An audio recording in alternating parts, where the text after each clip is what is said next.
How should we talk about it? This is critical. We never have permission. There's not anywhere in Scripture that I can build case for that we have permission to ever be caustic or rude about this topic. We never have reason to be caustic, hateful, or mean, rude to a legislator, to a woman at the abortion clinic, to a conversation we're having on a break at the workhouse.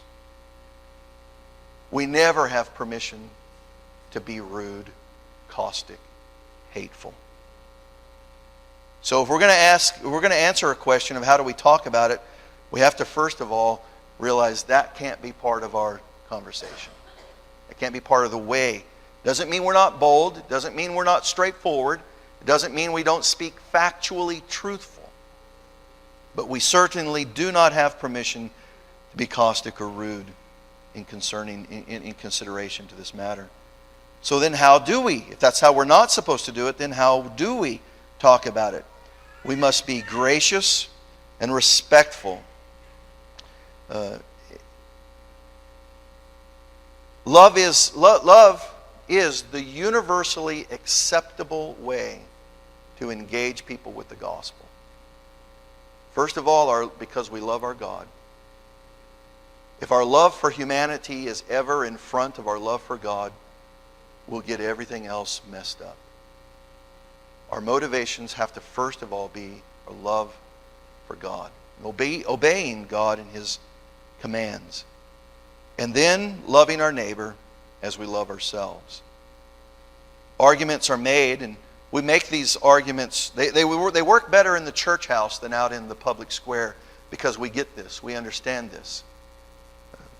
Nobody in their right mind would walk by a burning building and hearing someone say, "Help."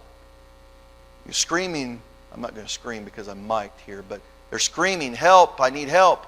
Nobody in their right mind would think that a proper response would be, "Oh, they probably need help." Nobody would even think it would be an appropriate thing to do to walk to the other side of the street and knock on a door gingerly and, "Oh, too bad. Nobody answered the door. I guess I can't help them."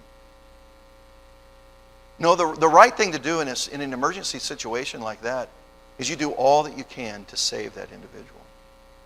Love is universally attractive. There is never a time when love is unattractive.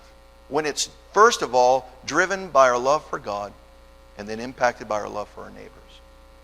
Now, it may not be accepted as such, but I think that that even the secular world understands and gets this. You know, the secular world knows the story of the Good Samaritan. They don't have, nobody has to point them to chapter and verse to tell them of the story of the Good Samaritan. They know this story. The problem is they're applying it outside of their love for God. So it gets messy inside of that. But for us then, in this, we must exercise in love and be gracious and respectful when we're encountering difficult individuals.